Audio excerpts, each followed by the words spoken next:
Okay.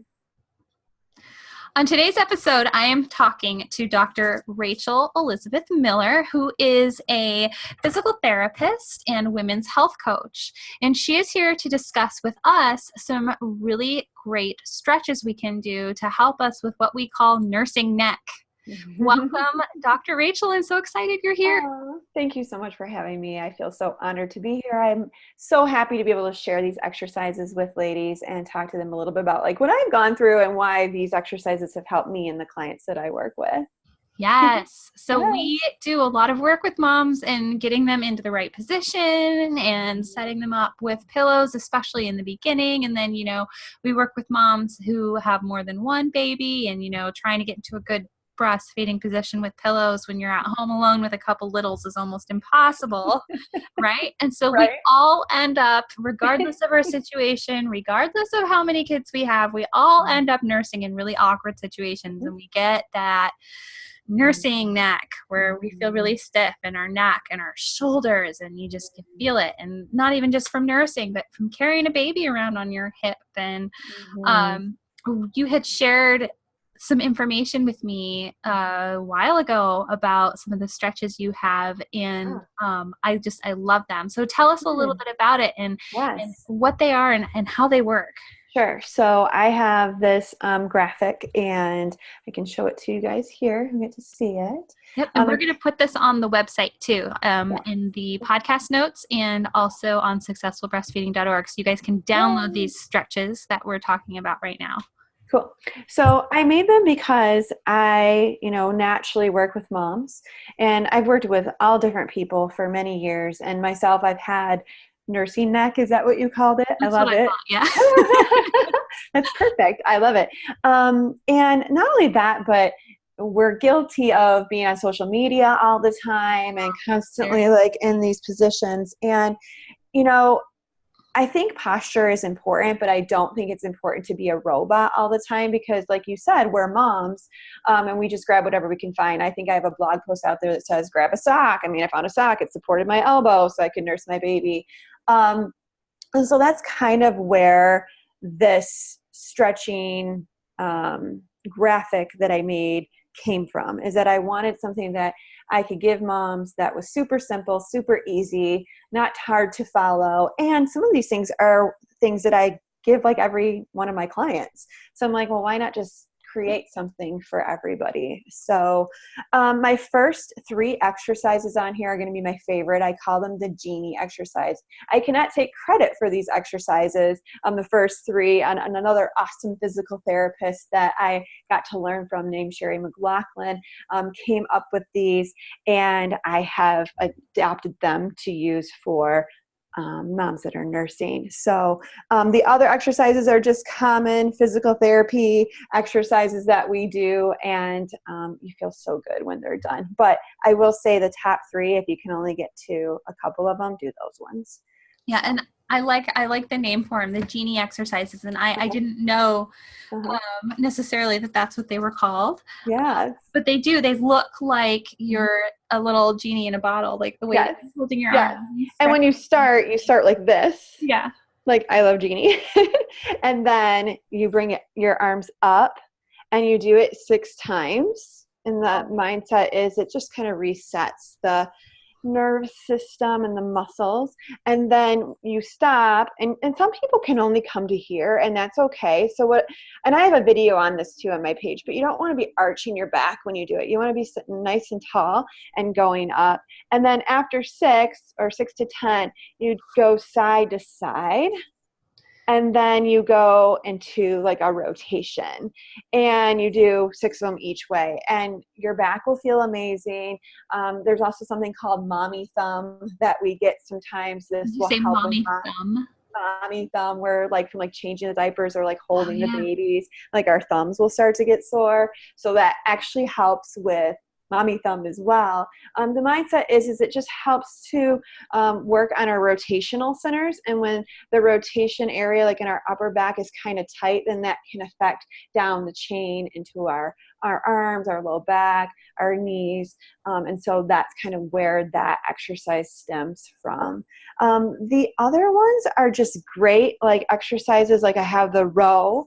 where you're squeezing your shoulder blades together. The double chin one, I always tell people, don't make fun of me. I was pregnant. And I had like 100 chins, and I probably still do, but it's a really good one to just kind of work on, relaxing the jaw and getting some range of motion through those upper neck muscles. And it's actually good in pregnancy too, to help with jaw relaxation. So you learn how to relax your jaw for labor and delivery. When the jaw is relaxed, the pelvic floor is relaxed and open to allow baby to come out. So there's a little tip there. Then I got shoulder circles and shrugs. Those are really common, up and down, or, rolling your shoulders back and forth. The jaw one, where you're pushing into the jaw, or into your hand, I'm sorry. That kind of goes with that double chin one, where it'll help with that's the one called relaxed jaw. Relaxed jaw, yeah. You can see your pregnant belly in the picture. Exactly, it's stinking up in there.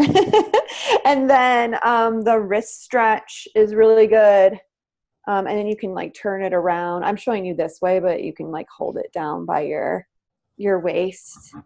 And then the last two are awesome. So you're turning your head to your side, your ear is moving towards your shoulder, and then you will do that for a little bit till you feel kind of a release. And then you're going to look into your armpit, like you're smelling your armpit, and that should get just a little bit different muscle.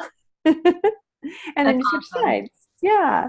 So, and the directions are on the back for those of you that are like listening as opposed to seeing me on the podcast, so that you can, learn how to do these without having to have me be a visual. But I do have a video on my page if you want to see that as well. We'll link to the video too in the blog and on the podcast description, so that everybody can see it. Because I think that having a visual instruction, like I need somebody to like walk me through step by step. Like the way that I was doing some of these exercises on your graphic was a little bit different than what you were describing here. Yeah. But I think that this graphic is amazing and wonderful, and I'm so excited that you are going to send us something that people can download this graphic, because it'll be great. Oh, it's going to be so helpful. People complain all the time in our community about that, like the stiffness in their neck and their backs, and like the moms we support too, early postpartum. Like these exercises, I have to say, are gentle enough for you to do even right after you've had your baby. So you can kind of prevent some of these pains that we tend to get. And I think that they are gentle enough too, especially the ones in the lower section of the graphic, for even if you've just had a cesarean section. Like you're not going to strain yourself trying to do these exercises, and you're going to provide yourself some relief. And they should all be pain-free. If there is any pain, then that's when you're going to want to seek help from me to see if there's something else that's going on. The other thing I want to point out is why this is good is because I know I told you I don't want you to be robotic and have this like perfect posture and the whole entire time, but they will help encourage you to have a better posture. It's going to help keep you, flexible, but even like the rows and the shrugs and things like that are going to start to very gently strengthen those muscles in the back, so that you're kind of bringing your shoulders back a little more. And posture for me is important some of the time, because we want to make sure our posture is good, so that we're not putting a lot of pressure on our bellies and our pelvic floor as they're healing after having babies. So something I would like to say is excessive intra-abdominal pressure when we have kind of that rounded shoulder, kind of caved in position. That's putting a lot of excess pressure on those areas. And so we want to just try to not be perfect with it, but, avoid those positions when we can. Is there any way that we can get ourselves into a more ideal posture in a more relaxed way? Because I know, especially after we've just had baby, and in those first couple of months when you're nursing a newborn, we are just kind of stuck on the couch or stuck in a bed for a majority of the time. So how can we get ourselves comfortable and in a position on something soft, like a couch or a bed, where we're not totally, curving ourselves inward? Sure. So for me, I would say if you are like, if you plan to sit, then just make sure that you're supported with maybe some pillows behind your back. Certainly you could go all out and go to like a relax the back store and get like a lumbar support pillow, but a pillow or even like a towel folded behind your low back can be really helpful. You want to make sure your hips are like kind of scooted all the way back too, into that pillow. Not like your hips are forward and your tailbone is between your legs, because that can also cause a little bit of shortening in the pelvic floor, and again, more of a rounded posture and some excessive pressure in the core. So you're scooting those hips back all the way up against that lumbar support or those pillows that you put in. And then once you're kind of in that position, I would want to make sure that you're comfortable. If you're not, like, if your couch is the type of couch where, oh, my feet now might be like 3 inches off the ground, then stick a pillow underneath your feet, or maybe get more pillows so that you can sit closer to the edge of your couch, as opposed to having your feet not supported.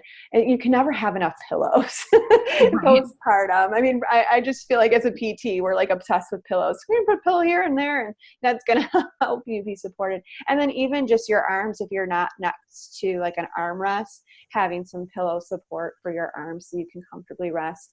I'm not sure if you recommend My Breast Friend, I think I'm saying that right, but that I know has been used as an option. I think the boppy has been used as options too, just to support baby a little more, but I still feel like even with like boppy, you need to have a pillow. Yeah, I agree. We actually tell our parents to stay away from using Okay. any pillow marketed to you for breastfeeding. Okay. That makes sense because I hate them. Yeah, I hate them as well. Like the breast friend pillow, it's really stiff, and baby's body gets awkward on it. Like their bodies can't mold into that pillow, and they can on the boppy, but the boppy's so fluffy, it has like a slope that goes downward. So then baby ends up rolling face into the slope of the boppy, and neither one of those pillows, like you said, are thick enough to bring baby breast levels. So when you're breastfeeding, you still need like 12 more you'll pillows. need another pillow underneath the boppy or a breast friend. And so at that point, you might as well just get rid of it entirely. Like and go to Kohl's and do like a buy one get one free pillow, and get like 12 of them. When we do consults with moms, and the first thing we do is tell them to get rid of their breastfeeding pillow. And half the time, just removing their breastfeeding pillow out of the scenario and moving to a regular bed pillow is enough to completely fix the latch, because they have no idea that the pillow itself is hurting them more than it's helping. Yes, I love that. And that's good for me to know, from my end, because I know a lot of the training that I've had in obstetrics, they recommend things like that. So personally, I have used the boppy, but again, I had to have multiple pillows, and that was with first babe. And now I just don't use it anymore. I'm just like, grab whatever I have that's going to support and, like you said, provide the best latch. Right. Well, I mean, I'm also a big fan of not having to purchase anything if it's not necessary. And everybody has bed pillows, and you can use that as a breastfeeding pillow. You don't have to have anything. That's one thing actually that I love about breastfeeding. We have a blog on our website that's all the things you need for breastfeeding and everything you don't. The first sentence is you need a baby and at least one boob, and then you don't. I love it. But here's some things that might be helpful. I love it. That's perfect. And it's good for me to know, just so that, you know, when I'm talking to moms about breastfeeding and also referring to you, that I can say, you know, you don't need to use any of that stuff. Just use your pillows or a sack, like we talked about earlier. I mean, they work great for some people, but I think we see more people that they struggle with them. We took a poll in our community once and said, you know, hey, what do you guys feel about breastfeeding pillows? And the majority of the group came forward and was like, we bought them and then hated it. And like very few people were like, oh yeah, it actually did help me. But then I asked those people who used those pillows and was like, hey, you know, those of you who said that you loved the pillows, how many of you had breast pain in the beginning, like nipple pain in the beginning from breastfeeding? And they all said that they did. And I was like, You want to know how I used my boppy? I was like, well, this doesn't work for breastfeeding, so I'm just going to turn it around and put it behind my back. Yeah, and I used it as like a lumbar support instead. Yeah. Well, I had a boppy pillow too, and I Mhm. used it for lumbar support. I Mhm. used it as a breastfeeding pillow when my baby was older, when you Uh-huh. could get away with different positioning. And then Mhm. I used it as like support, like a safety net around my baby when he was first learning to like sit up so that he didn't, we Yes. had Yep. a hardwood Mhm. floor. So he would Mhm. like flop back on the pillow rather As opposed to like than on nailing the his hardwood head. on the floor. Maybe I Yeah. need to do that with Esme. She keeps falling backwards, and I'm like, oh Oh, no. oh, little one. Guess I gotta find that boppy pillow. Right. There you How go. funny. I love it. Or you could use bed pillows. Yes, exactly. Exactly. So I love that, but like getting them in a nice position. I'm glad that you guys work with that too, to help them so they're having that ideal posture from like your perspective too, just so that they are in just a more upright and they're not in that like just caved in position. But I get it. I mean, my husband, I sit in like the corner of my couch and he calls it the CP. It's my command post, and that's where I like run my house from. So I get it. Like I'm not having perfect positions at all, but I think more, you just want to be more aware of it and when you're in those acute stages of healing too. And Yes. if you're able to, I mean, maybe the first several days, no, but if you're able to after baby, even just trying to move a little bit, moving around is good. Maybe every half hour to an hour, walking to the bathroom and walking back. So other things I wrote down was trying to avoid crossing legs because that can affect the pelvic floor and just all muscles up the chain as well. Watching how is your sleeping position too? Are you a side lier? If you are a side lier, maybe having pillows behind your back or a pillow that you can put between your knees. That's going to help support the butt muscles from not being lengthened too much.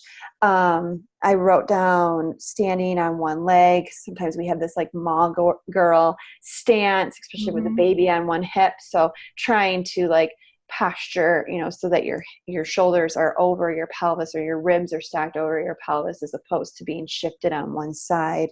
Oh, I'm so Um, guilty of that. yeah, I am too. I mean, I we used can't, again, we arm can't be like that. robots, but these are just things to be aware of and then checking in with our body mechanics every, now and then. Like if you set that 30-minute timer, then that's a good time, like maybe to just adjust and say, oh, check in. How am I right now? Yeah. Or just adjust into something different. Cause I start to get like pressure on my bum Mhm. from sitting for too long and in Right. those early stages and you're not moving a lot, how can you adjust otherwise? But again, I still want to stress, you don't have to be perfect. Like that is not what I'm about. I'm just about giving you some tools and some resources that you have and you do with it what works best for you. And if you're still having a hard time, then reaching out for support.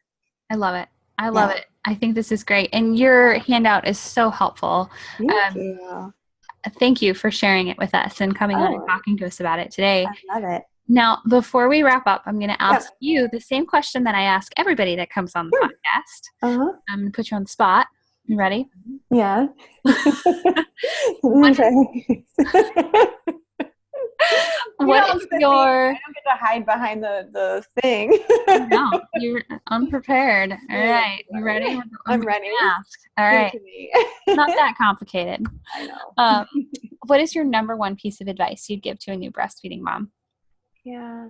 I think it's just to be kind to yourself um, and have grace with your body because you have just went through an entire change for like 9 months. I'm starting to get emotional because we don't give grace to ourselves. And then we have a baby, whether we birth the baby by cesarean section or vaginal delivery.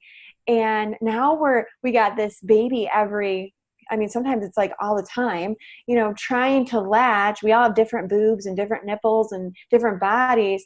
And it can be so stressful to, have that whole change go through. So just to be, graceful on yourself, give yourself grace and reach out to people like you, Kelly, and myself for help because there are resources Yeah. there. You're not meant to go through this alone, No. but definitely have grace in yourself. And if you're struggling, find the support that you need to help you.